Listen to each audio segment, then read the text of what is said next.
The invisible rhythm within you. Welcome. Pause for a moment.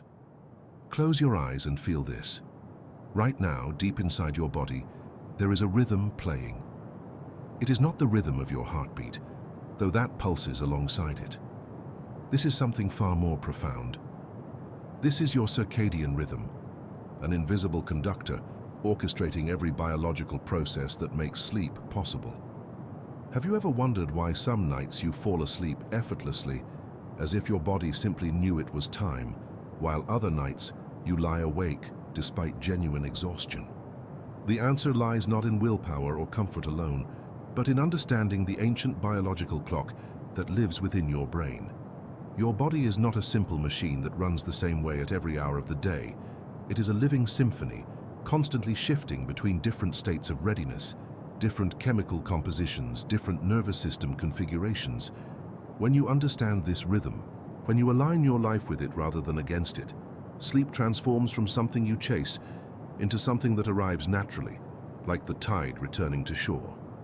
Deep within your brain sits a structure so small you could barely see it under a microscope, yet its influence extends to every cell in your body.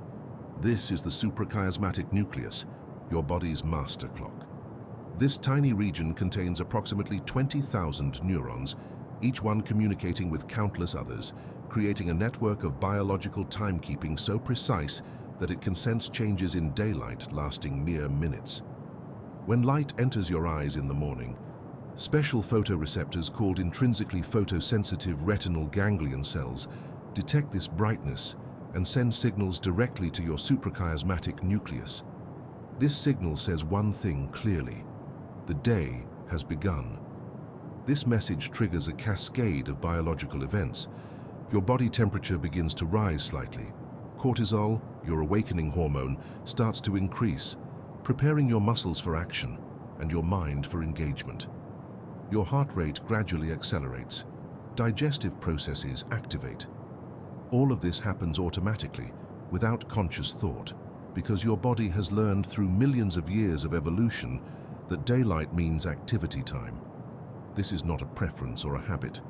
This is written into your genetic code, inherited from ancestors who survived by moving during daylight and resting during darkness. As the day progresses, your body accumulates something called adenosine, a chemical byproduct of cellular metabolism. Think of adenosine as a fatigue signal, a gentle pressure that builds throughout the day like water filling a basin. The longer you are awake, the more adenosine accumulates in your brain. This buildup creates what scientists call sleep pressure, a biological drive that makes rest increasingly appealing as evening approaches. This is not laziness or weakness. This is your body's wisdom, telling you that restoration is needed. But here is where the circadian rhythm becomes truly elegant. As evening approaches and darkness arrives, your suprachiasmatic nucleus receives a different signal. The absence of light triggers the release of melatonin, a hormone produced by your pineal gland. Melatonin is often called the sleep hormone, but this description is incomplete. Melatonin is not what causes sleep directly. Rather, it is a messenger that tells your body that darkness has arrived, that the time for rest is approaching. Melatonin gradually increases throughout the evening, and as it does, your body temperature begins to drop. Your metabolic rate slows, your digestive system winds down, your immune system shifts into a repair and maintenance mode. This temperature drop is crucial. Your body needs to be approximately 1 to 3 degrees cooler for deep sleep to occur. This is why a cool bedroom is so important, not as a luxury, but as a biological necessity. The cooling of your core temperature signals to your brain that sleep conditions are optimal. Your nervous system transitions from sympathetic activation, which is the alert state designed for responding to challenges, to parasympathetic activation, which is the rest and repair state where genuine recovery occurs. When you understand these mechanisms, you begin to see that sleep quality depends not on luck or genetics alone, but on how well you align your environment and behaviors with these biological rhythms. Someone who ignores these signals, who stays in bright light until bedtime, who keeps their bedroom warm, who maintains irregular sleep schedules, is essentially swimming against a powerful current. Their body is working against them, not with them. Conversely, someone who honors these rhythms, who respects the signals their body is sending, who creates conditions aligned with their biology, finds that sleep becomes easier, deeper, and more restorative. Before we continue deeper into this exploration, I want to invite you to be part of this journey. Subscribe to the Relaxing Science channel and give this video a like. These simple actions help us continue creating content that brings you inner peace and scientific understanding. Below, share your location and the time there. I would love to know where you are in the world as you listen to this and what time your body is telling you right now. The techniques we will explore together are not quick fixes or pharmaceutical interventions. They are methods grounded in neuroscience and biology, ways of working with your body rather than against it. Some of these methods involve controlling light in your environment. Others involve temperature management. Some focus on the specific chemicals and supplements that can enhance your natural sleep processes. Others emphasize posture, breathing, and ritual. All of them share a common principle. They all acknowledge and honor the invisible rhythm that has been coordinating your biology since birth. As we move forward, keep this foundational understanding in mind. Your body knows how to sleep. It has known since before you were born. The challenge is not to teach your body something new, but to remove the obstacles that prevent it from doing what it already knows how to do. Your circadian rhythm is not a suggestion. It is not a preference. It is a fundamental biological reality that shapes your physiology, your psychology, and your capacity for rest. When you align with it, when you listen to what your body is telling you, when you create conditions that support this ancient rhythm, sleep becomes not something you struggle for, but something that naturally unfolds. The journey into better sleep is a journey into deeper self-understanding.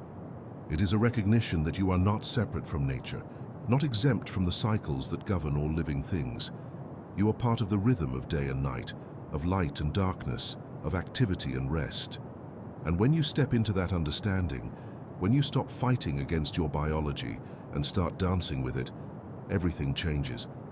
Your nights become deeper, your dreams become richer, your body becomes more capable of the true restoration it desperately needs. Light, the master signal. The sun has not set in your bedroom in thousands of years of human evolution, yet for the past century you have been living in artificial light during hours when your ancestors knew only darkness. This simple fact explains more about modern sleep problems than almost any other single factor. Light is not merely something you see. Light is information. Light is a signal that travels directly from your eyes to the deepest parts of your brain, carrying messages about what time of day it is, what season you are in, what your body should be doing right now. When light enters your eyes, it does not simply create an image for you to see consciously. A portion of that light hits specialized cells in your retina called intrinsically photosensitive retinal ganglion cells. These cells contain a light-sensitive protein called melanopsin. This protein is exquisitely sensitive to a specific wavelength of light, blue light, the light that dominates the sky during daytime, particularly in the morning and afternoon. When these cells detect blue light, they activate and send direct signals to your suprachiasmatic nucleus, your brain's master clock. This is not a slow or subtle process. This is rapid and powerful. When you expose yourself to bright blue light in the morning, you are sending a clear signal to your brain. It is daytime. Be alert. Be energized. Your body responds by increasing cortisol production, by raising body temperature, by increasing heart rate and blood pressure. This is exactly what you want in the morning. This is the biological foundation of feeling awake and capable. But here is where modern life creates a profound problem. Most people do not get sufficient bright light exposure in the morning. They wake in their homes, still somewhat dark. They drive to work in a closed vehicle. They spend their days in fluorescent-lit offices, which emit light that is relatively depleted in the blue wavelengths that matter most for circadian signaling. Then, in the evening, when their body should be receiving signals that darkness is approaching, they expose themselves to screens, phones, tablets, computers, televisions. These devices emit intense blue light, the very signal that tells their brain it is still daytime. The consequences of this reversed light exposure are profound. Your circadian rhythm becomes confused. Your melatonin production, which should be rising in the evening, remains suppressed because your brain is still receiving daytime signals. Your body temperature does not drop as it should. Your adenosine sleep pressure, which should be building, may be partially masked by the alertness induced by blue light exposure.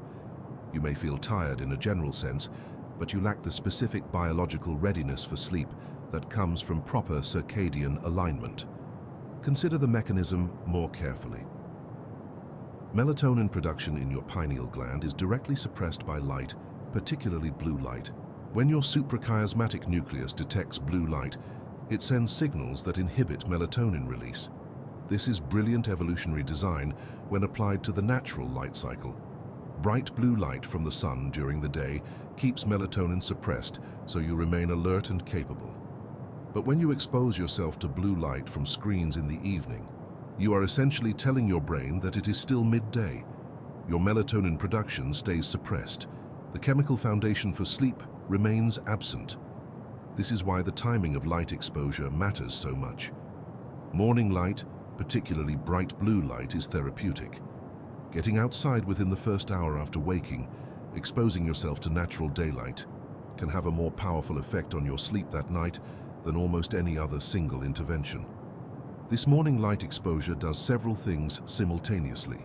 It resets your circadian clock, ensuring that your rhythm is synchronized to the actual day-night cycle in your location. It suppresses melatonin during the day when you need to be awake, and it sets the stage for melatonin to rise appropriately in the evening. The intensity of light matters enormously.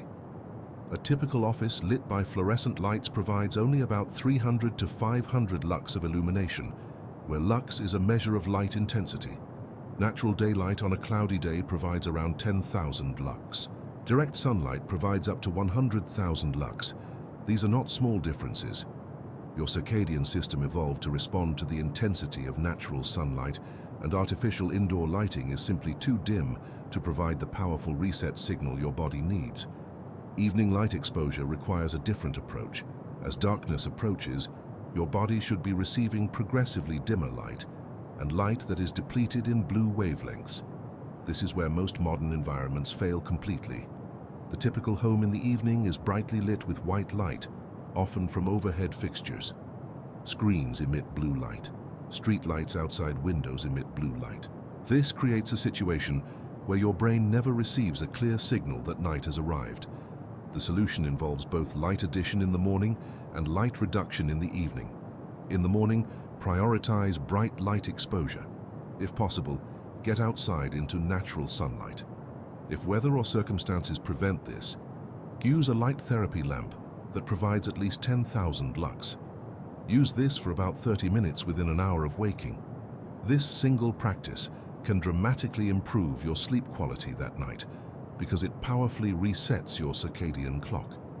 In the evening, begin reducing light exposure about 2 to 3 hours before your intended bedtime. Dim the lights in your home. Use warm-toned lighting, which has less blue content than cool white light. If you must use screens, consider using blue light filtering glasses or enabling the blue light reduction mode on your devices. Some people find that wearing amber-tinted glasses for the last few hours before bed helps signal to their brain that darkness is approaching. The bedroom itself deserves special attention. Your sleep environment should be as dark as possible. This is not a minor detail. Even small amounts of light can suppress melatonin production and disrupt sleep architecture. Use blackout curtains or an eye mask. Cover any light sources from electronics. If you wake during the night and turn on a light, your melatonin production is immediately suppressed, and it can take time to rebuild. Some people use very dim red light for nighttime navigation, as red light has minimal effect on melatonin production compared to blue or white light. Understanding light as a signal rather than merely as illumination transforms how you relate to your environment. You begin to see that the lights in your home are not neutral features. They are information systems, constantly sending messages to your brain about what time it is and what your body should be doing. When you align these messages with your actual circadian rhythm, when you provide bright blue light in the morning and darkness in the evening, you create conditions where sleep becomes effortless. Your biology takes over, doing what it evolved to do over millions of years. Temperature and the thermal gateway. Your body performs an intricate thermal dance every single night, a choreography of temperature changes so precise that it would be impossible without the right environmental conditions. To understand this dance is to understand one of the most powerful levers for improving sleep quality. Temperature is not a minor comfort factor. Temperature is a biological signal, a fundamental driver of the sleep-wake cycle that operates alongside light and chemical signals to coordinate your entire physiology. Begin by understanding your body's baseline temperature. Your core body temperature, the temperature deep inside your body, normally hovers around 98.6 degrees Fahrenheit or 37 degrees Celsius. But this temperature is not static throughout the day. It fluctuates in a regular pattern tied to your circadian rhythm. In the morning, as you wake and become active, your core temperature rises. It continues to climb throughout the day, reaching its peak in the late afternoon, typically around 6 in the evening. At this point, you are at maximum thermal energy. Your metabolism is running efficiently. Your muscles are warm and capable. Your mind is alert. But as evening approaches, something remarkable happens. Your core temperature begins to drop. This drop is not gradual or minor. Your core temperature can fall by as much as 2 to 3 degrees Fahrenheit in the hours leading up to sleep. This cooling is not accidental. This is a biological signal orchestrated by your brain to prepare your body for rest. The cooling of your core temperature is one of the most powerful triggers for the transition from wakefulness to sleep. Here is the physiological mechanism. As your body cools, peripheral blood vessels dilate, allowing more blood to flow to your skin surface. This increased blood flow to your skin radiates heat away from your body, facilitating the core temperature drop. This process is called thermoregulation, and it is essential for sleep. When your core temperature is too high, your brain interprets this as a signal that you should remain active. When your core temperature drops appropriately, your brain receives a signal that conditions are optimal for sleep. This is why a cool bedroom is so important. A room temperature between 60 and 67 degrees Fahrenheit, or approximately 15 to 19 degrees Celsius, is generally optimal for sleep. This is cooler than most people naturally prefer for daytime wakefulness, which is precisely the point. The cooler environment makes it easier for your body to achieve the core temperature drop necessary for sleep. If your bedroom is too warm, your body cannot cool as effectively, and sleep becomes more difficult. The mechanism works like this. Your body generates heat throughout the day through metabolism and activity. In a cool environment, this heat is efficiently radiated away through your skin. Your core temperature can drop smoothly and reliably. But in a warm environment, heat dissipation becomes difficult. Your body struggles to cool, and your core temperature remains elevated. This elevated temperature sends a wakefulness signal to your brain. You may feel uncomfortable, toss and turn, and have difficulty falling asleep or staying asleep. Bedding materials play an important role in this thermal regulation. Your sheets, blankets, and pillows should facilitate heat transfer away from your body, rather than trapping heat. Natural materials like cotton and linen tend to work better than synthetic materials for this purpose. Some people benefit from moisture-wicking bedding, which helps move perspiration away from your skin, further facilitating cooling.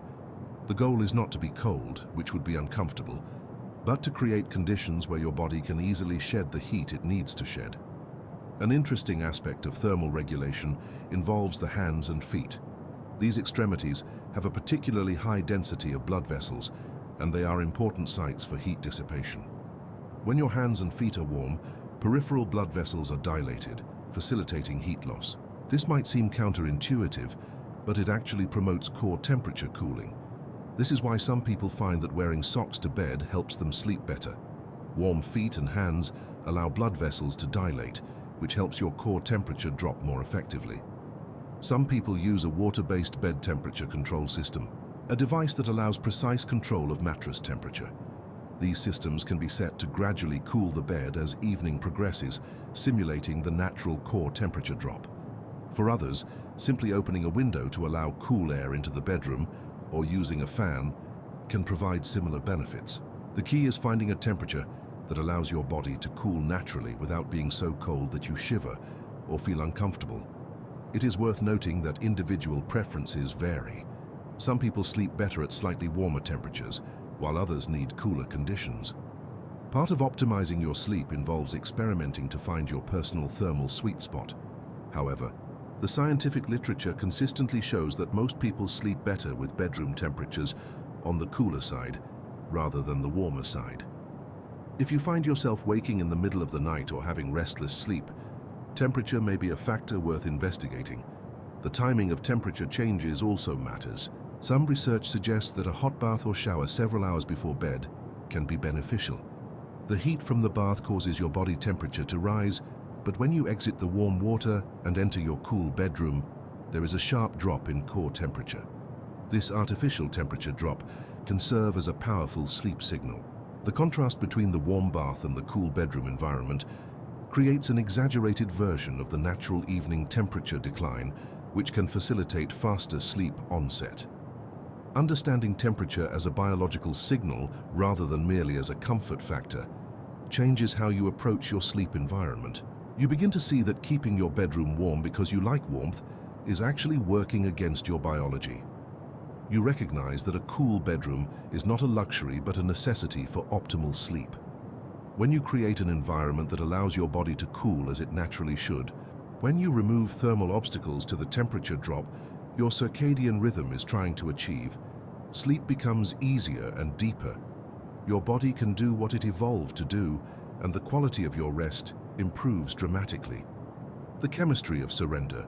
Beneath every thought, beneath every sensation, beneath every moment of wakefulness and every moment of sleep, there is chemistry. Your brain is not a mechanical device but a biochemical system, a living laboratory, where molecules interact in patterns so complex and beautiful that they create the entire experience of consciousness. To understand sleep, you must understand the molecular players that make sleep possible. These are not mysterious or complicated. They are elegant, ancient molecules that have been orchestrating rest for millions of years. The first molecule to understand is adenosine. Throughout your waking hours, as your neurons fire and your muscles work and your brain processes information, a byproduct accumulates. This byproduct is adenosine, a nucleoside that builds up as your cells use energy. Think of adenosine as a record of your wakefulness. The longer you have been awake, the more adenosine accumulates in your brain. This accumulation creates sleep pressure, a biological drive toward rest that becomes stronger with each passing hour. Adenosine works by binding to receptors in your brain, particularly in regions involved in promoting wakefulness.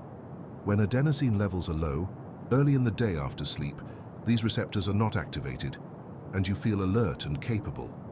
But as adenosine accumulates throughout the day, more and more of these receptors become occupied. The signal they send becomes stronger. Rest is needed. This is why late afternoon often brings a dip in energy. Why staying awake for 24 hours straight becomes increasingly difficult. Why the longer you stay awake, the more your body cries out for sleep. This is also why caffeine is so effective at promoting wakefulness. Caffeine is an adenosine receptor antagonist, meaning it blocks adenosine from binding to its receptors. When you drink coffee, caffeine molecules occupy the adenosine receptors, preventing adenosine from activating them. The adenosine is still there, still accumulating, but your brain cannot sense it. You feel alert, even though your body desperately needs rest. This is also why caffeine can so thoroughly disrupt sleep. If you consume caffeine in the afternoon, it can remain in your system for many hours, blocking adenosine receptors and preventing the sleep pressure from being sensed even as evening approaches. Now consider melatonin, the hormone produced by your pineal gland in response to darkness. Melatonin is released in the evening as light decreases, and it serves as a signal that night has arrived. But melatonin is not a sleep-inducing hormone in the way that many people imagine. Melatonin does not force you to sleep. Rather, it creates a state of readiness for sleep. It reduces core body temperature. It shifts your nervous system toward parasympathetic activation. It facilitates the transition from wakefulness to sleep. When melatonin levels are appropriate and adenosine sleep pressure is high, sleep onset becomes natural and easy. But melatonin production is fragile. It is easily disrupted by light exposure, particularly blue light. It is also affected by stress, by irregular sleep schedules, and by aging. As you grow older, your pineal gland produces less melatonin, which is one reason why sleep becomes more difficult for many people as they age. Additionally, melatonin production can be disrupted by travel across time zones, by shift work, or by any situation where your sleep schedule does not align with your circadian rhythm. Another crucial neurotransmitter is GABA, gamma-aminobutyric acid. GABA is an inhibitory neurotransmitter, meaning it reduces neural activity. When GABA binds to its receptors throughout your brain, it dampens neural firing, slowing down brain activity and creating a sense of calm and relaxation. Many pharmaceutical sleep medications work by enhancing GABA signaling. Benzodiazepines and similar drugs bind to GABA receptors and amplify the calming effect of GABA. However, there are natural ways to enhance GABA signaling without pharmaceutical intervention. Certain amino acids, particularly L-theanine and glycine, can enhance GABA function. Specific breathing techniques can increase GABA signaling. Even certain herbs have been shown to affect GABA receptors. Serotonin is another critical molecule. This neurotransmitter is often associated with mood and well-being, but it also plays an important role in sleep regulation. Serotonin levels fluctuate throughout the day and night, and adequate serotonin is necessary for healthy sleep. Light exposure, particularly in the morning, increases serotonin production. Exercise increases serotonin. Certain dietary components, particularly foods containing the amino acid tryptophan, provide the building blocks for serotonin synthesis. Low serotonin is associated with depression and poor sleep quality, which is why addressing serotonin production is important for overall sleep health. Cortisol is your awakening hormone, produced by your adrenal glands primarily in response to stress and in a circadian pattern that peaks in the early morning. Cortisol is essential for waking up and facing the day, but elevated cortisol in the evening can prevent sleep. When you are chronically stressed, when your nervous system is in a state of high alert, cortisol remains elevated even in the evening. This interferes with melatonin production and prevents the parasympathetic activation necessary for sleep. Managing stress, both acute and chronic, is therefore essential for controlling cortisol levels and enabling sleep. Orexin is a neurotransmitter produced in a region of your brain called the lateral hypothalamus. Orexin neurons promote wakefulness and are particularly active during the day. As evening approaches and you should be transitioning towards sleep, orexin signaling should decrease. But in people who are stressed, who are using stimulants, or who have irregular sleep schedules, orexin signaling may remain elevated even as you try to sleep. This creates a mismatch between your desire to sleep and your brain's chemical drive to remain awake. Prolactin is a hormone that increases during sleep and is associated with feelings of satiation and relaxation. Some research suggests that prolactin plays a role in the drive to sleep and in the sense of satisfaction that comes from adequate rest. Interestingly, prolactin is suppressed by dopamine. Dopamine is a neurotransmitter associated with motivation and reward, and it is elevated when you are engaged in stimulating activities. This is why using your phone or engaging in stimulating activities before bed is problematic. You are elevating dopamine, which suppresses prolactin, which interferes with the relaxation and satisfaction necessary for sleep. All of these molecules work together in an intricate dance. Adenosine builds pressure for sleep. Melatonin signals that night has arrived. GABA creates calmness. Serotonin stabilizes mood. Cortisol remains low. Orexin signaling decreases.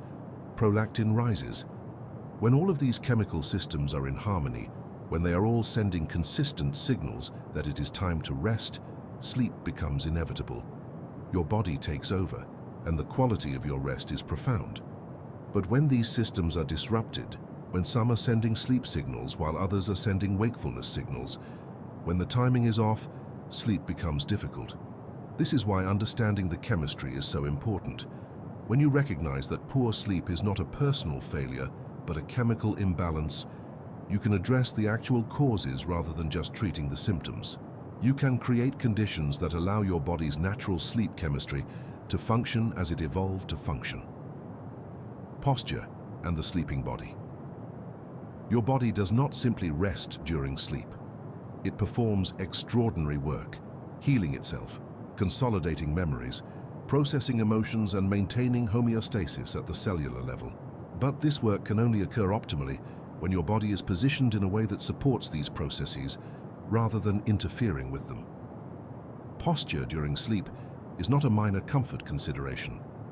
Posture is a fundamental factor that affects breathing, spinal health, nervous system activation, and the quality of your sleep experience. Consider first the most common sleeping position, lying on your back. In this position, your spine is relatively neutral, which is good.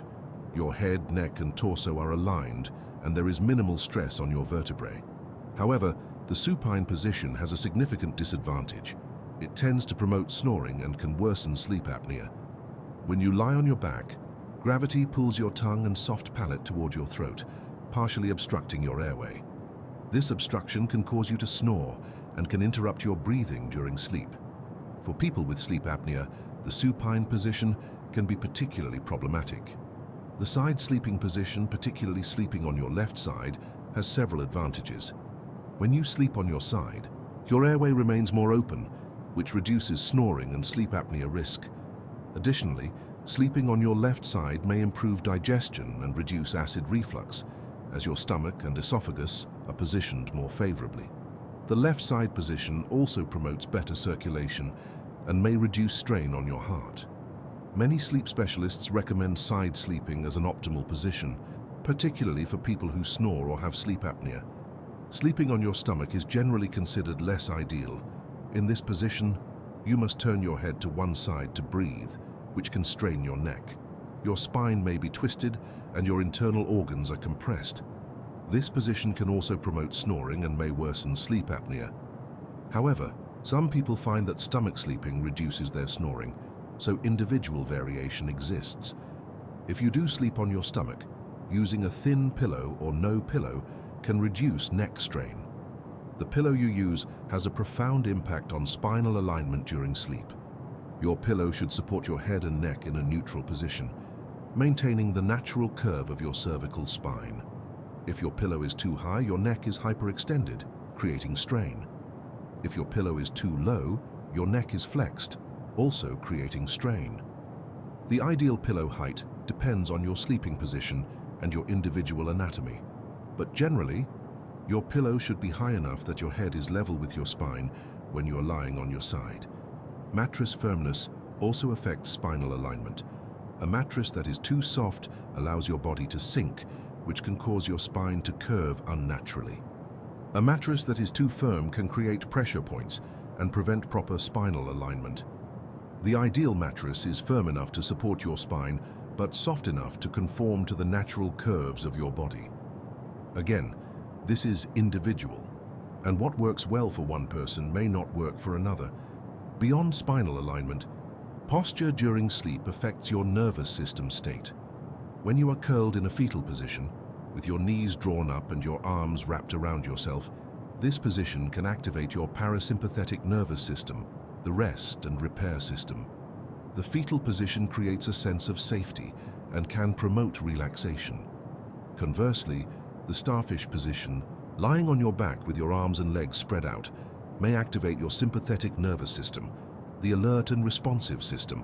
While this is not absolute, the position you sleep in can subtly influence whether your nervous system is in a state of activation or relaxation. Breathing is profoundly affected by sleep posture. When you are supine, gravity can obstruct your airway. When you are on your side, your airway is more open. When you are in a position that compresses your chest or abdomen, your breathing can be restricted. For people with respiratory conditions, for people who snore, or for anyone seeking to optimize their sleep quality, posture that supports easy, unobstructed breathing is essential. During sleep, your body goes through cycles of movement. You do not lie perfectly still for 8 hours. Instead, you shift positions, change postures, and move through different stages of sleep. This natural movement is healthy and necessary. Your body is adjusting to optimize circulation, to relieve pressure points to maintain proper spinal alignment. If your mattress or pillows force you into a position that is uncomfortable, you will move more frequently, disrupting your sleep. If your sleep environment supports comfortable positions, You can move naturally without fully waking. Some people find that using a body pillow, a long pillow that runs the length of your body, helps them maintain a comfortable side sleeping position throughout the night. Others find that placing a pillow between their knees when side sleeping reduces strain on their hip and knee joints. Experimenting with different pillow and mattress configurations can help you find what allows your body to rest comfortably while maintaining good spinal alignment. During REM sleep, the stage where most vivid dreams occur, your muscles are temporarily paralyzed, a phenomenon called REM-atonia. This paralysis prevents you from acting out your dreams, which is obviously adaptive. But this also means that during REM sleep, you cannot adjust your posture if it becomes uncomfortable. This is why starting your sleep in a comfortable position is important. You want to begin sleep in a posture that you can maintain comfortably for extended periods, because once you enter deep REM sleep, you cannot easily reposition yourself. Certain postures may promote better memory consolidation and emotional processing during dreams. Some research suggests that sleeping on your side may enhance certain aspects of memory consolidation compared to other positions. While the research is not conclusive, the emerging evidence suggests that posture is not a trivial factor in sleep quality. Your body position affects not just your comfort, but the actual neurological processes that occur during sleep. Understanding posture as a fundamental sleep optimization factor changes how you approach your sleep environment. You recognize that a good mattress and pillow are not luxuries but investments in your health. You understand that your sleeping position affects not just your comfort, but your respiratory function, your spinal health, your nervous system state, and your dream quality. When you create conditions that support comfortable, aligned postures throughout the night, when you remove the physical obstacles to good sleep, your body can focus entirely on the restorative work that sleep is meant to accomplish.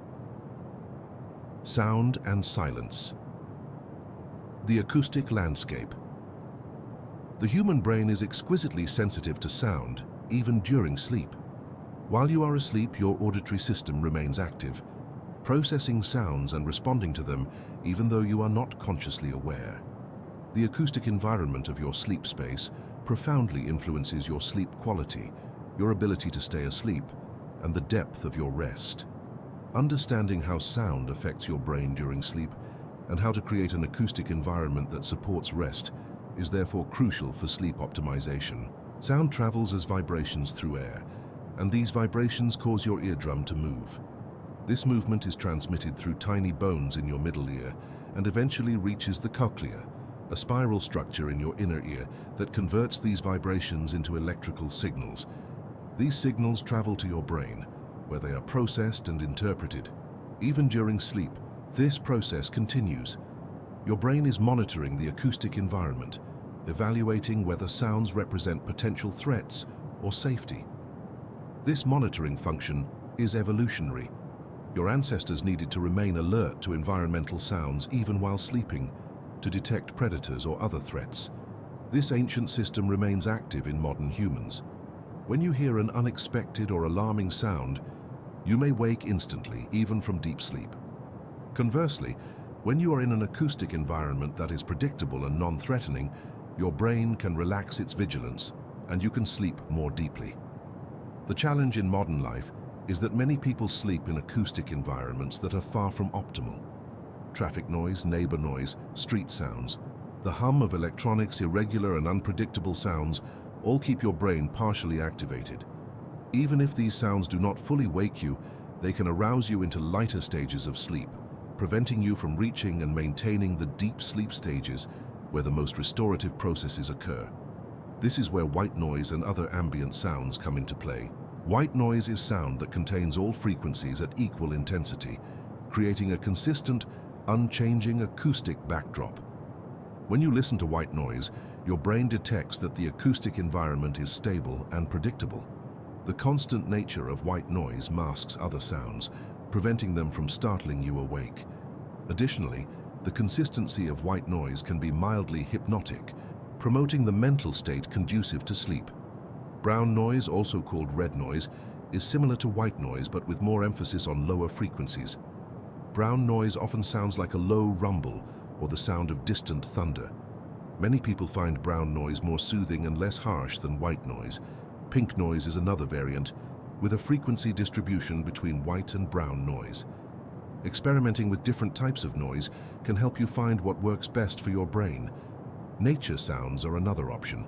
The sound of rain, the ocean, a flowing stream, wind through trees. These sounds are not random, but have a particular acoustic structure that seems to be particularly soothing to human brains. These sounds were part of the natural environment where humans evolved, and our brains may be predisposed to find them calming. Many people find that nature sounds are more pleasant than white noise, while providing similar sleep benefits. The volume at which you play ambient sound matters. Too loud and it can disrupt sleep or prevent it from occurring. Too soft and it may not effectively mask other sounds. Generally, ambient sound should be loud enough to mask disruptive noises, but not so loud that it dominates your acoustic environment. Approximately 50 to 60 decibels is often a good range, though individual preferences vary. Beyond masking sound, certain frequencies and types of sound can directly affect your brain state. Binaural beats, for example, are created by playing two slightly different frequencies in each ear. The difference between these frequencies creates a perceived beat that your brain seems to entrain to. Some research suggests that binaural beats at certain frequencies can promote relaxation and sleep. However, the evidence is mixed, and not everyone responds to binaural beats. Isochronic tones are another approach. These are regular pulses of sound at specific frequencies, without the binaural component. Some research suggests that isochronic tones, particularly at frequencies associated with theta brainwaves, the frequency range associated with relaxation and sleep, may promote sleep. Again, individual responses vary. The concept of entrainment is important here. Your brain naturally tends to synchronize its activity with external rhythms. If you listen to sound with a particular rhythm or frequency pattern, your brain may begin to entrain to that rhythm, adopting a similar pattern of activity. This can be therapeutic if the rhythm you are entraining to is one associated with relaxation and sleep, but it can be problematic if the rhythm is chaotic or alerting. Silence, paradoxically, can also be problematic for sleep. While complete silence seems like it should be ideal, in practice, complete silence can actually be unsettling for many people. In silence, any sound becomes prominent and noticeable. Your own heartbeat, breathing, creaks in your house, distant traffic, all of these become apparent and potentially disruptive. For many people, some level of ambient sound is actually more conducive to sleep than complete silence. The key is creating an acoustic environment that is consistent, predictable, and not alerting. Whether this is achieved through white noise, brown noise, nature sounds, or some other ambient sound, depends on your individual preferences. The important principle is that your acoustic environment should support relaxation and mask disruptive sounds. Music can be a powerful tool, but it must be chosen carefully. Slow, gentle music with minimal dynamic variation can be sleep-promoting. Classical music, particularly pieces without dramatic crescendos or sudden changes, can be effective. Music with a slow tempo, around 60 beats per minute or slower, can help slow your heart rate and breathing, promoting relaxation. Conversely, music with complex lyrics, dramatic changes, or fast tempos can be stimulating and counterproductive for sleep. Ultimately, the goal is to create an acoustic environment that allows your brain to relax its vigilance, to feel safe and secure, and to transition into the deeper sleep stages where true restoration occurs. When you achieve this acoustic environment, when you remove the jarring sounds and replace them with consistent, soothing sound, your sleep deepens and your rest becomes more restorative. The ritual architecture. Humans are creatures of ritual. We respond to repetition, to patterns, to behaviors that signal transitions between different states. Your brain is constantly learning and predicting, building models of the world based on patterns it observes. When you establish a consistent evening ritual, you are creating a pattern that your brain learns to recognize as a signal that sleep is approaching. This ritualized sequence of behaviors becomes a neurological bridge between wakefulness and sleep, a pathway that your brain learns to follow automatically. Consider how a ritual works neurologically. Each time you perform a sequence of behaviors in the same order, at the same time, in the same place, your brain strengthens the neural connections associated with that sequence. Your brain begins to predict what comes next. When you have performed a ritual hundreds of times, the behaviors become automatic, requiring minimal conscious attention. More importantly, your brain begins to associate the early steps of the ritual with what comes later. When you begin your evening ritual, your brain anticipates the sleep that will follow, and it begins preparing your body for that transition. A well-designed sleep ritual typically takes 30 to 90 minutes, beginning 1 to 3 hours before your intended bedtime. This timing is important. You want enough time for the ritual to have an effect, but not so much time that the effect wears off before you actually sleep. The ritual should be consistent, performed at roughly the same time each evening, ideally in the same sequence and in the same location. The ritual might begin with a warm bath or shower. As discussed earlier, the heat from bathing causes your core temperature to rise, and when you exit the warm water and enter your cool bedroom, your temperature drops sharply, providing a powerful sleep signal. The ritual aspect here is that you are signaling to your body that the wind down is beginning. Some people add calming essential oils, such as lavender, to their bath. Lavender has been shown in some research to have mild sleep-promoting properties, though the effect is subtle.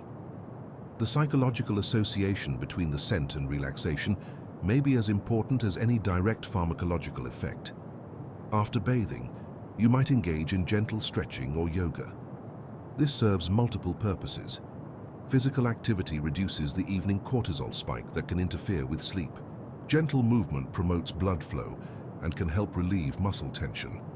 The ritualized nature of a consistent stretching sequence signals to your body that you are transitioning toward rest. The focus required to maintain proper form in stretching or yoga also helps quiet mental chatter, directing your attention away from worries and concerns toward your physical sensations. Reading is another excellent ritual component. Reading, particularly physical books rather than screens, engages your mind in a way that is absorbing but not overstimulating. The dim lighting typically associated with reading before bed is also beneficial. As your mind becomes absorbed in a story, your concerns and anxieties fade into the background. Many people find that reading provides a natural transition between the demands of the day and the surrender of sleep. A short meditation or mindfulness practice can be powerful. Even 10 to 20 minutes of meditation, focusing on your breath and allowing thoughts to pass without judgment, can significantly reduce anxiety and promote relaxation. The parasympathetic nervous system activation that occurs during meditation carries over into sleep, making the transition smoother. Some people use guided meditations specifically designed for sleep, where a narrator's voice guides you through relaxation imagery while gently suggesting that you are becoming sleepier and more relaxed. Journaling can be therapeutic as part of an evening ritual. Writing down your thoughts, concerns, or reflections from the day can help you process them and set them aside. Some people use a technique called brain dump journaling, where they write down all the thoughts and worries in their head without any structure or editing. This helps clear mental clutter and creates psychological closure on the day, allowing you to approach sleep with a quieter mind. The ritual might include a warm, non-caffeinated beverage. Herbal teas, particularly those containing calming herbs like chamomile, passion flower, or valerian, can be both physically and psychologically soothing. The warmth of the beverage promotes relaxation. The ritual of preparing and sipping the tea becomes a meditative moment, a pause in the day where you are doing nothing but being present with the warmth and taste of the drink. Some people incorporate breathing exercises into their ritual. Specific breathing patterns, such as the 4 to 7-8 breathing technique or box breathing, can activate the parasympathetic nervous system and reduce anxiety. These techniques involve breathing in for a specific count, holding for a count, and exhaling for a count, creating a rhythmic pattern that calms the nervous system. The key to an effective ritual is consistency. Your brain learns patterns through repetition. Performing your ritual at the same time, in the same sequence, every evening trains your brain to recognize this sequence as a signal that sleep is coming. Over time, the early steps of the ritual begin to trigger the physiological and psychological changes associated with sleep preparation, even before you are actually in bed. Another important principle is that the ritual should be enjoyable. If your sleep ritual feels like a chore, if you are doing it reluctantly, it will not be as effective. The ritual should contain elements that you genuinely enjoy, that you look forward to. This might be a particular tea you love, a book you are excited to read, a bath with your favorite essential oil. The positive emotional association with the ritual enhances its effectiveness. The ritual should also be free from stimulation. This means no work, no stressful conversations, no checking emails or news. The ritual should be a gradual stepping back from the demands and stimulation of the day. Your environment during the ritual should support relaxation, dim lighting, comfortable temperature, minimal distractions. Finally, the ritual should end with you in bed, in darkness, with no further stimulation. You might spend the last few minutes of your ritual lying in bed, practicing a final breathing exercise or body scan meditation, allowing your mind to quiet and your body to relax before sleep takes over. The power of ritual lies in its ability to create a bridge between two different states. Your brain learns to recognize the ritual as a signal that the transition is beginning. Your body begins to activate the physiological processes associated with sleep. Your mind begins to quiet and turn inward. When you honor this ritual, when you perform it consistently and with full engagement, you are not just preparing yourself for sleep. You are training your brain and body to recognize and respond to the signals that sleep is approaching. You are creating a pathway that your nervous system learns to follow, making the transition from wakefulness to sleep increasingly automatic and effortless.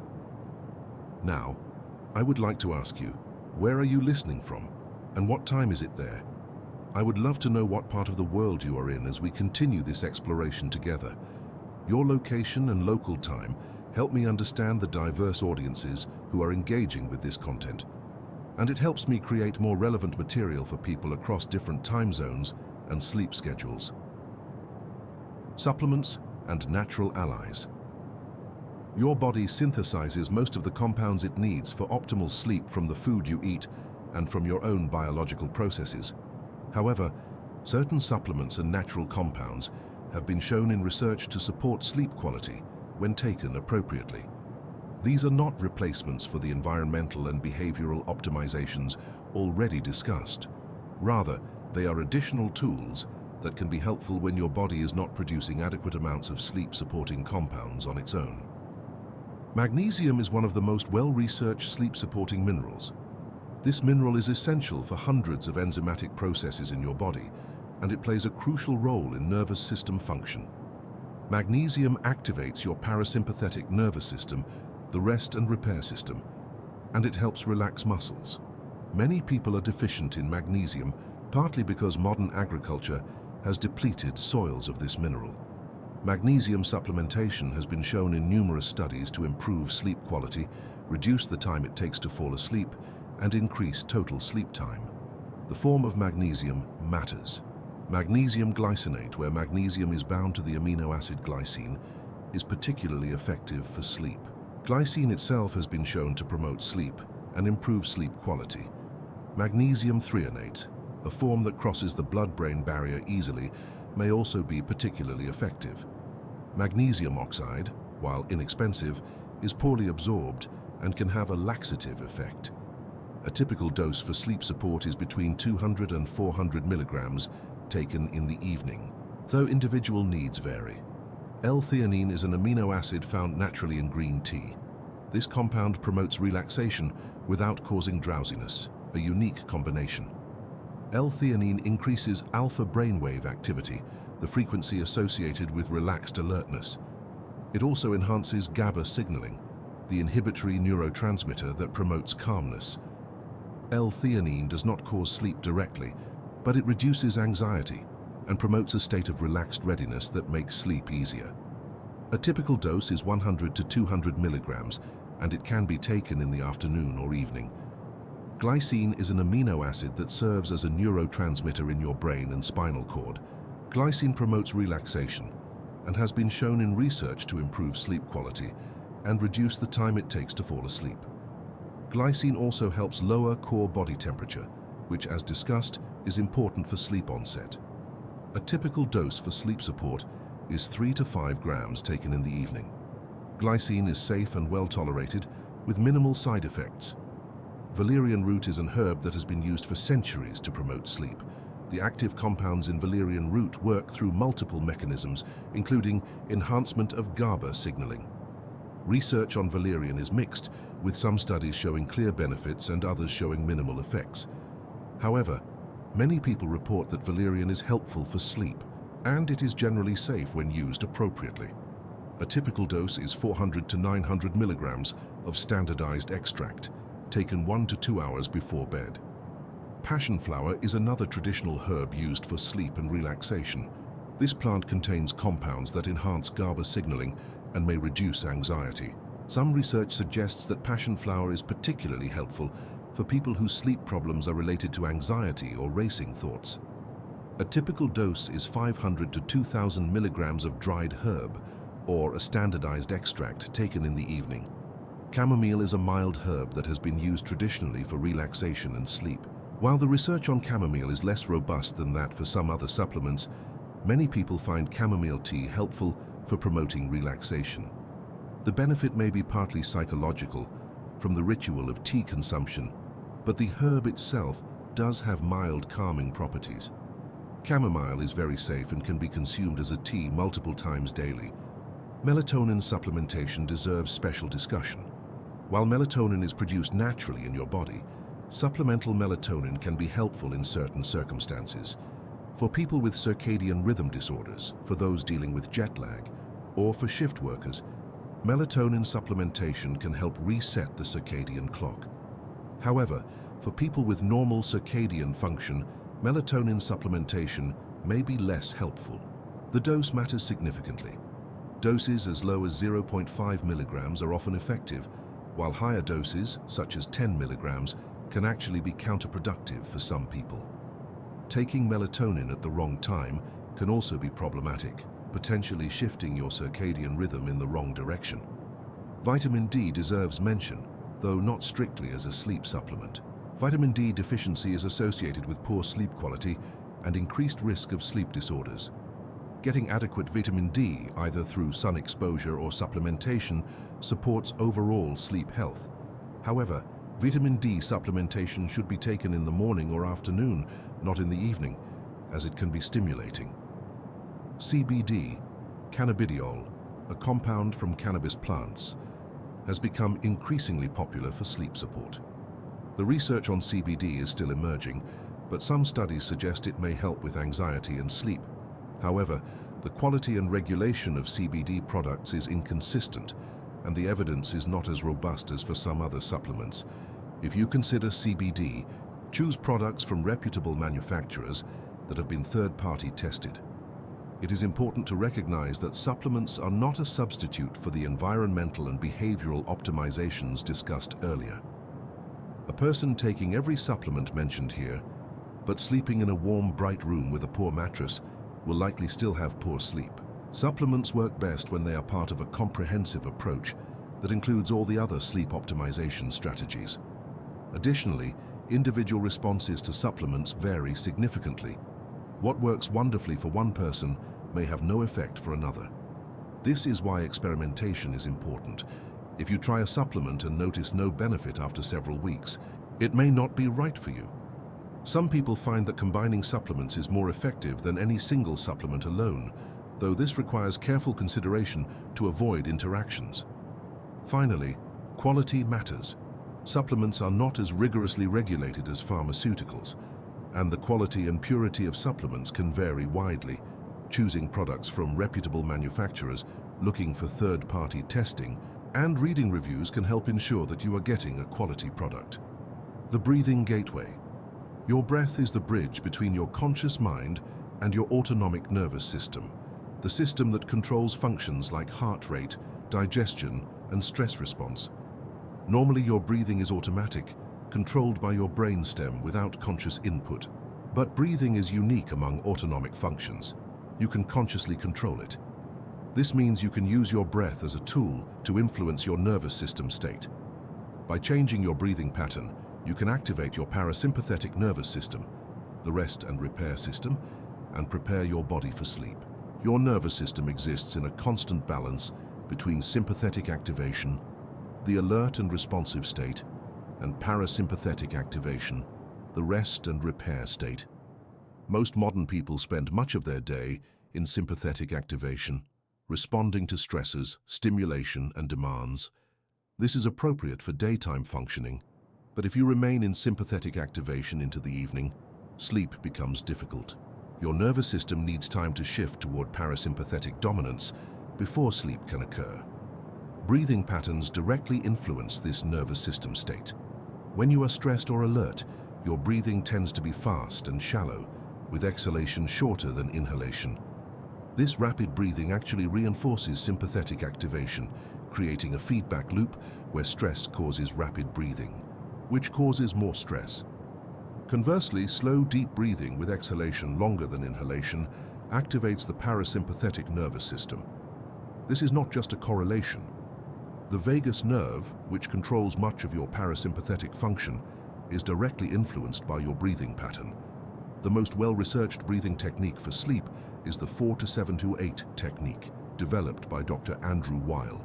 This technique involves breathing in through your nose for a count of 4, holding your breath for a count of 7, and exhaling through your mouth for a count of 8. The extended exhalation is key. By making your exhalation longer than your inhalation, you activate your parasympathetic nervous system. The hold period also builds a slight carbon dioxide increase in your blood, which has a calming effect. When you perform the 4-7-8 breathing, you should notice your heart rate slowing, your muscles relaxing, and a sense of calm spreading through your body.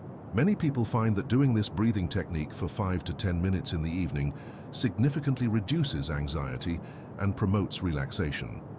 Some people perform this technique in bed as part of their final wind-down before sleep. Box breathing is another simple technique. You breathe in for a count of 4, hold for 4, exhale for 4, and hold for 4, creating a square or box pattern. This creates a rhythmic, balanced breathing pattern that many people find calming. The key is consistency and the ability to maintain the pattern without strain. If a count of 4 is too challenging, you can use a count of 3 or 5, whatever allows you to breathe comfortably. The 5-5-5-5 breathing technique is similar, with equal duration for inhalation, exhalation, and holds. This creates a very rhythmic pattern that can be meditative and calming. Some people find this easier to maintain than the 4-7-8 technique because it is more symmetrical. Nasal breathing is another important principle. When you breathe through your nose rather than your mouth, you are filtering the air, warming it, and humidifying it before it reaches your lungs. Additionally, nasal breathing activates different neural pathways than mouth breathing. Mouth breathing is associated with stress and activation of the sympathetic nervous system, while nasal breathing is associated with relaxation and parasympathetic activation. If you tend to mouth breathe, particularly during sleep, this can be a barrier to good sleep quality. Some people find that practicing nasal breathing during the day helps them naturally transition to nasal breathing at night. Others use a mouth tape, a small piece of tape placed horizontally across the lips, to gently encourage nasal breathing during sleep. This might seem strange, but many people report that switching from mouth breathing to nasal breathing dramatically improves their sleep quality. The practice of alternate nostril breathing, where you breathe in through one nostril while the other is closed, then reverse, is used in yoga traditions and has been shown to have calming effects. This technique balances the two hemispheres of your brain and can reduce anxiety. The practice involves using your thumb to close one nostril while breathing in through the other, then switching sides. Diaphragmatic breathing, also called belly breathing, is another important technique. Many people breathe shallowly using their chest muscles rather than using their diaphragm, the large muscle beneath your lungs that should do most of the work of breathing. When you practice diaphragmatic breathing, you breathe deeply, allowing your belly to expand as you inhale. This deeper breathing increases oxygen intake and more effectively activates the parasympathetic nervous system. To practice diaphragmatic breathing, place one hand on your chest and one on your belly. Inhale slowly through your nose, trying to make your belly hand move outward, while your chest hand remains relatively still. This indicates that you are using your diaphragm effectively. Exhale slowly and feel your belly hand move back inward. With practice, diaphragmatic breathing becomes natural, and you can use it throughout the day to maintain parasympathetic activation. The frequency of your breathing also matters. Normal breathing is typically 12 to 20 breaths per minute. Slow breathing, around 6 breaths per minute, has been shown to have particularly strong calming effects. You can achieve this by extending your breathing cycles, perhaps using a pattern like 4 counts for inhalation, 4 counts for exhalation, creating a 2 breath per minute pace. This very slow breathing can feel challenging at first, but it is remarkably effective for promoting relaxation.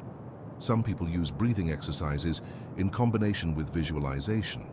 As you breathe slowly, you might imagine breathing in calm and relaxation with each inhalation and breathing out tension and stress with each exhalation. This combines the physiological effects of slow breathing with the psychological effects of visualization, creating a powerful relaxation response.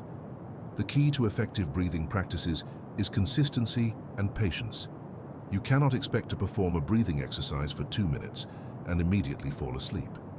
However, when you practice breathing techniques regularly, particularly in the evening as part of your sleep ritual, you train your nervous system to respond to these patterns.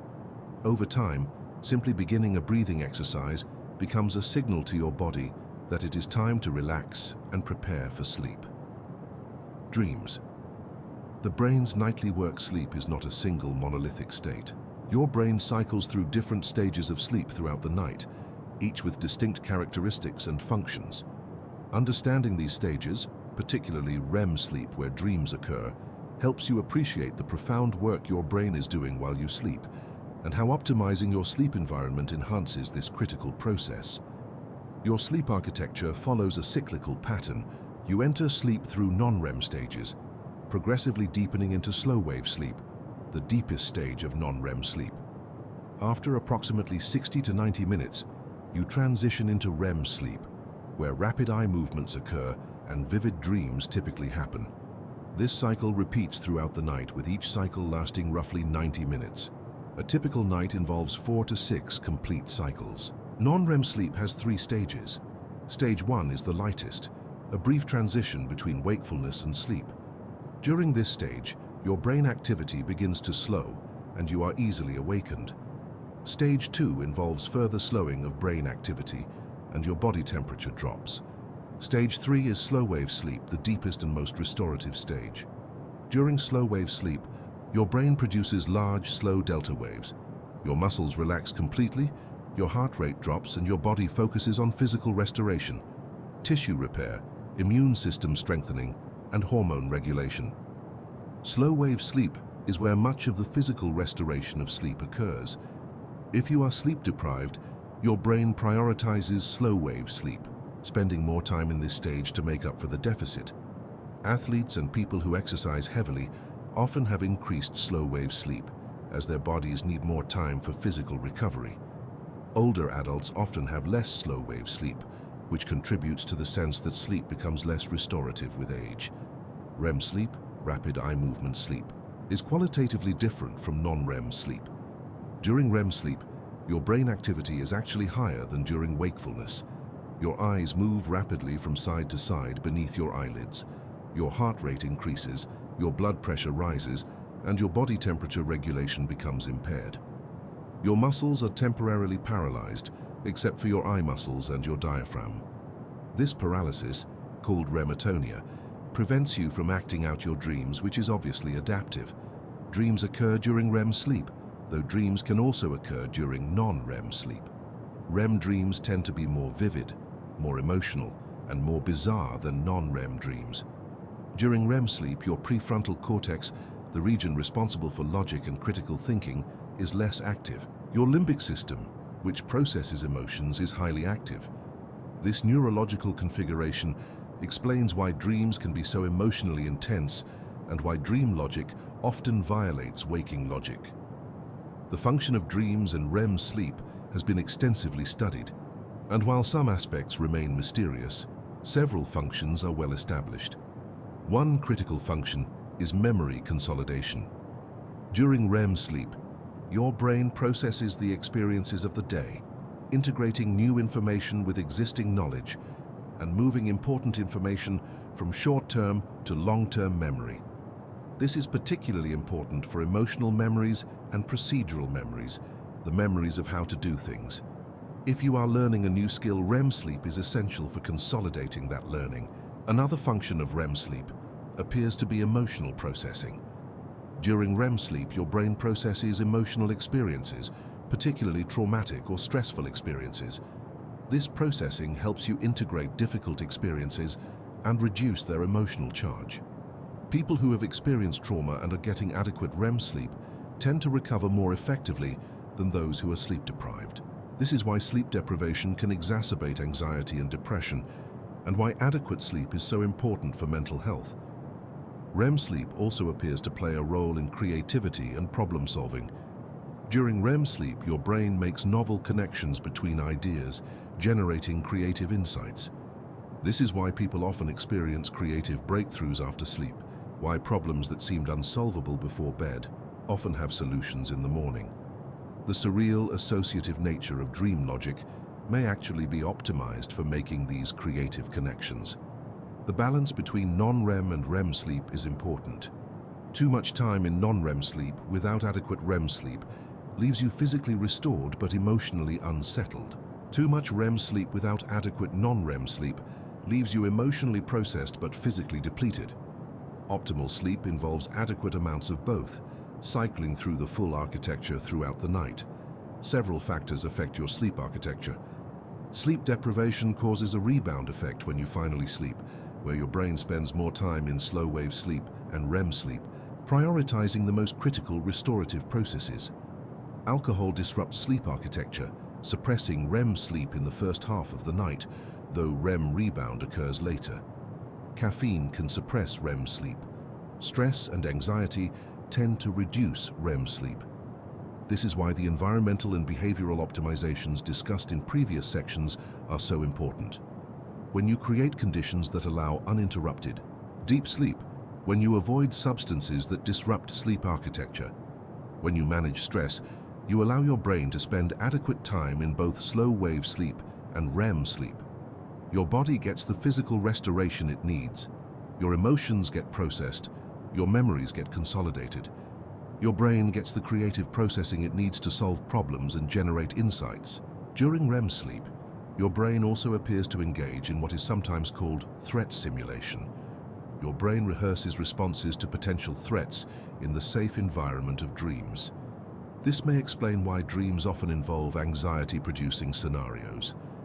Your brain is essentially practicing responses to challenges in a safe space where the stakes are zero.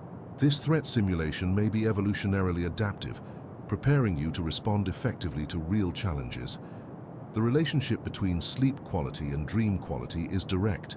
When you get adequate, uninterrupted sleep, you have longer REM periods and more vivid dreams. When you optimize your sleep, you are not just getting more rest. You are allowing your brain to do its most important psychological and creative work. You are giving your mind the space and time to process emotions, consolidate learning, and generate insights. This is why people often report that their best ideas come after a good night's sleep, why emotional resilience improves with better sleep, why creativity flourishes when sleep is optimized. Understanding dreams not as meaningless brain noise, but as essential psychological work changes how you view sleep. You begin to see that sleep is not downtime, not wasted time, not time away from your life. Sleep is when your brain is doing some of its most important work. When you honor your sleep, when you create conditions that allow your brain to move through full sleep cycles uninterrupted, you are investing in your psychological health, your emotional resilience, your creativity, and your capacity to learn and grow. The digital sunset. In the evening hours before sleep, your brain is in a delicate state, beginning to transition from the alertness of day toward the relaxation necessary for sleep. During these hours, the choices you make about technology use can either support this transition or profoundly disrupt it. The relationship between screen time, dopamine signaling, and sleep quality is direct and powerful. and understanding this relationship is essential for optimizing your sleep.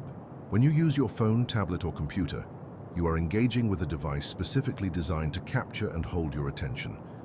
The notifications, the social media feeds, the videos, the news, all of these are engineered to be maximally engaging, to trigger dopamine release, and to keep you coming back. Dopamine is a neurotransmitter associated with motivation, reward, and pleasure. When you engage with stimulating content, dopamine is released, creating a sense of satisfaction and reward. This is not inherently problematic during the day, but in the evening, this dopamine signaling works directly against your sleep preparation. Remember that prolactin, a hormone associated with satisfaction and relaxation, is suppressed by dopamine. When you are engaging with stimulating screen content in the evening, you are elevating dopamine and suppressing prolactin. You are creating a neurochemical state of activation and motivation, the exact opposite of what you need for sleep. Your brain is being told, through neurochemical signals, that something important is happening, that you should remain alert and engaged. Beyond the dopamine effect, screens emit blue light. As discussed earlier, blue light suppresses melatonin production. Even though you may not consciously notice the blue light from a screen, your photoreceptors are detecting it, and your suprachiasmatic nucleus is receiving the signal that it is still daytime. Your melatonin production remains suppressed. The evening temperature drop that should be occurring is delayed. Your body is not preparing for sleep. The content you consume on screens also matters. Watching disturbing news, engaging in arguments on social media, watching intense or frightening content, all of these are mentally stimulating in ways that activate your sympathetic nervous system. Your stress response is triggered. Cortisol levels rise.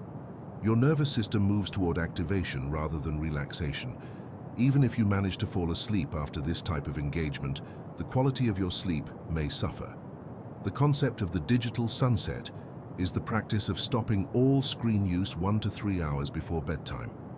This allows your brain to begin transitioning towards sleep. It allows melatonin production to begin rising. It allows dopamine levels to normalize and prolactin to begin rising. It allows your nervous system to shift toward parasympathetic activation. The specific timing depends on your individual sensitivity, but the principle is clear. The longer you can avoid screens before bed, the better your sleep will be. For many people, their phones are their last thought before sleep and their first thought upon waking.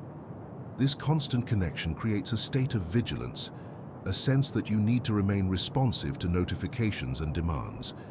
This vigilance is incompatible with genuine relaxation.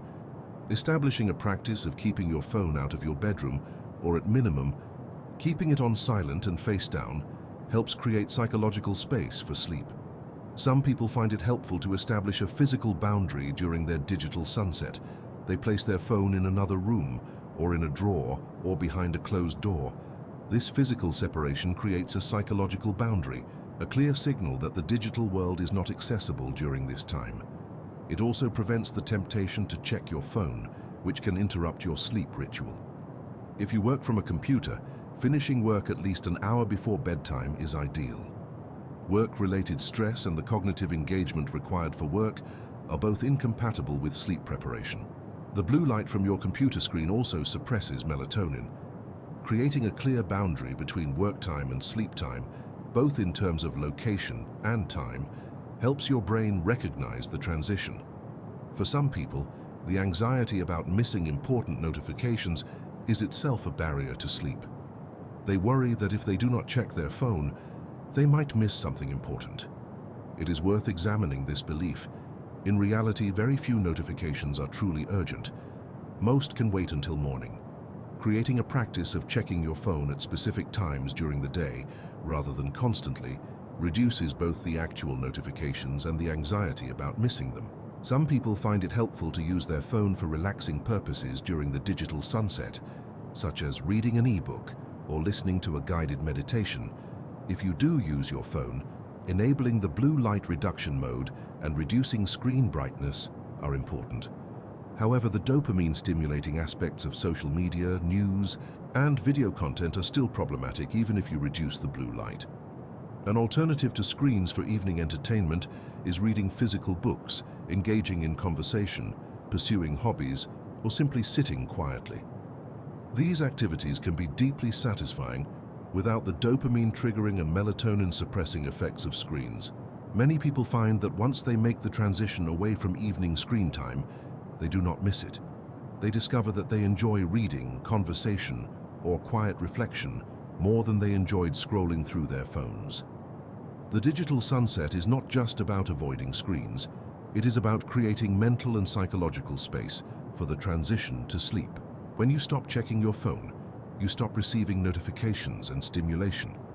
Your mind can begin to quiet. Your attention can turn inward. You can be present with your body, your breath, and your thoughts in a way that is difficult when you are mentally engaged with screen content. For people who struggle with this transition, it can be helpful to gradually increase the digital sunset period. If you currently use your phone until bedtime, start by stopping use 15 minutes before bed. After a week, extend this to 30 minutes. Gradually increase until you have established a full hour or more without screens. This gradual approach is often more successful than trying to make a dramatic change all at once. The benefits of the digital sunset extend beyond just better sleep. People who stop using screens in the evening often report improved focus and mood during the day, reduced anxiety, and increased feelings of calm and presence. The evening hours become more enjoyable when they are not dominated by screen engagement. You have time for relationships, for hobbies, for reflection. You experience the evening as a transition period rather than just another extension of the working day. Integration and awakening. You have now explored the scientific foundations of sleep, the mechanisms by which light, temperature, chemistry, posture, sound, ritual, supplements, breathing, dreams, and digital habits all influence your capacity for deep, restorative rest. Each of these elements is important, but their true power lies not in isolation, but in integration. The goal now is to synthesize these insights into a personalized sleep biohacking protocol, a comprehensive approach tailored to your unique biology, your circumstances, and your goals. Begin by recognizing that you are not trying to achieve some external standard of sleep perfection. You are not aiming to replicate someone else's sleep schedule or protocol. You are seeking to understand your own body, your own circadian rhythm, your own optimal conditions for sleep. This self-knowledge is the foundation of everything that follows. Start with your light exposure. Examine your current light environment. When do you wake? Can you get outside into natural sunlight within the first hour of waking? If not, can you use a light therapy lamp? This morning, light exposure is foundational. It resets your circadian clock and sets the stage for everything else. Make this non-negotiable. The quality of your sleep tonight depends significantly on the light you receive this morning. Next, consider your temperature. What is your current bedroom temperature? Is it in the optimal range of 60 to 67 degrees Fahrenheit? If not, can you adjust your thermostat, open a window, or use a fan? What about your bedding? Does it facilitate heat transfer away from your body, or does it trap heat? Small adjustments here can have profound effects. Examine your evening routine. What time do you currently begin winding down? What activities fill your evening? Are you exposing yourself to blue light from screens? Can you establish a digital sunset, a time when you stop using screens? What could fill those hours instead? Reading, gentle stretching, meditation, conversation, journaling. Choose activities that genuinely appeal to you, that you look forward to. Consider your sleep ritual. Using the framework discussed, design a ritual that appeals to you and that you can realistically perform every evening. This might include a warm bath, gentle stretching, reading, herbal tea, breathing exercises, or meditation. The specific activities matter less than the consistency and the overall effect of moving your nervous system toward relaxation. Examine your current sleep environment for sound. Are there disruptive noises? Can you use white noise, brown noise, or nature sounds to mask them? Experiment with different options to find what works for your brain. Remember that silence may actually be worse than consistent ambient sound for some people. Think about your posture during sleep. What position do you typically sleep in? Is your mattress and pillow supporting good spinal alignment? Can you make adjustments to improve comfort? This may require some experimentation and possibly some investment in a new mattress or pillow, but good sleep support is worth the investment. Consider your current supplement use. Do you take anything that might be interfering with sleep? Do you consume caffeine? If so, when do you consume it? Caffeine can remain in your system for many hours, disrupting sleep, even if you do not feel alert. Consider eliminating caffeine after early afternoon, or eliminating it entirely if you find it interferes with sleep. Are there supplements that might support your sleep? Based on the discussion, magnesium, L-theanine, glycine, or other options might be worth exploring. Remember that supplements work best as part of a comprehensive approach, not as a substitute for the other elements. Start with one supplement and give it several weeks before assessing whether it is helpful. Practice breathing techniques. The 4-7-8 breathing, box breathing, or diaphragmatic breathing can all be learned and practiced. Spend a few minutes daily practicing these techniques and incorporate them into your evening ritual. Over time, simply beginning a breathing exercise becomes a signal to your body that it is time to relax. As you implement these changes, keep a sleep journal. Note the time you go to bed, the time you wake, how you feel upon waking, how you felt during the day, and any changes you made to your sleep environment or routine. Over time, patterns will emerge. You will begin to see which changes have the most significant effects for you personally. Remember that optimization is a process, not a destination. You do not need to implement everything at once. In fact, doing so would be overwhelming and would make it difficult to assess which changes are actually helping. Instead, implement changes gradually, 1 or 2 at a time, and give each change several weeks to take effect. Your body needs time to adjust to new patterns, and it takes time for your circadian rhythm to reset to new light exposure patterns or new sleep schedules. Be patient with yourself. If you have had poor sleep for months or years, it may take several weeks of consistent optimization before you notice significant improvements. Your body has adapted to poor sleep conditions, and it takes time to reset these patterns. But the evidence is clear. When you honor your biology, when you create conditions aligned with your circadian rhythm, when you remove obstacles to sleep, your sleep improves. It is not a matter of if, but when. As your sleep improves, you may notice changes beyond just feeling more rested. Your mood may improve. Your focus and cognitive function may sharpen. Your immune function may strengthen. Your emotional resilience may increase.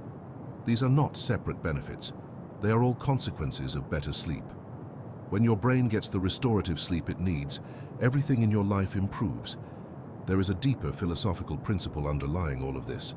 We live in a culture that often treats sleep as an inconvenience, as time wasted that could be spent working or being productive. We glorify busyness and deplore rest. But this is a fundamental misunderstanding of human biology. Sleep is not the absence of living. Sleep is when your brain does some of its most important work. Sleep is when your body restores itself. Sleep is essential for everything else you want to accomplish.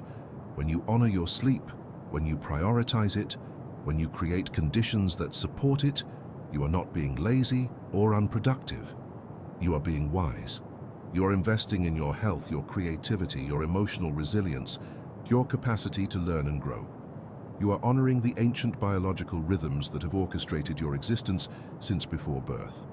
The invitation now is to experiment, to observe, to listen to your body. Not everyone's optimal sleep protocol will be identical. Some people need more sleep than others. Some people are naturally early risers, others are night owls. Some people respond powerfully to magnesium, others do not. The framework provided here is based on universal biological principles, but the specific implementation must be personalized. As you move forward with this exploration, I want to thank you for joining me on this journey into the science and poetry of sleep. If this experience has brought you understanding, if it has sparked curiosity about your own sleep, if it has given you practical tools to improve your rest, I would deeply appreciate a like and a subscription to Relaxing Science. Your support helps us continue creating content that brings scientific knowledge and contemplative depth together. I would also love to hear from you. Share your experiences in the comments. What changes are you considering? What challenges are you facing? What improvements have you already noticed? Your comments help me understand what resonates with you, and they create a community of people committed to better sleep and better health. The journey into better sleep is a journey into self-understanding and self-care. It is a recognition that you deserve rest, that your body deserves restoration, that your mind deserves the peace that comes from deep, restorative sleep. As you move forward with implementing these insights, remember that you are not fighting against your biology. You are aligning with it. You are dancing with the ancient rhythms that govern all living things. You are honoring the invisible symphony of light, temperature, chemistry, and ritual that make sleep possible. Sleep well, rest deeply, dream richly, and return to explore this journey further whenever you need guidance, support, or simply the peaceful reminder that your body knows how to sleep. Your biology is wise, your body is capable, your sleep can be deep, restorative, and transformative. All it requires is your attention, your intention, and your willingness to listen to what your body is telling you. Welcome back anytime. End of screenplay total.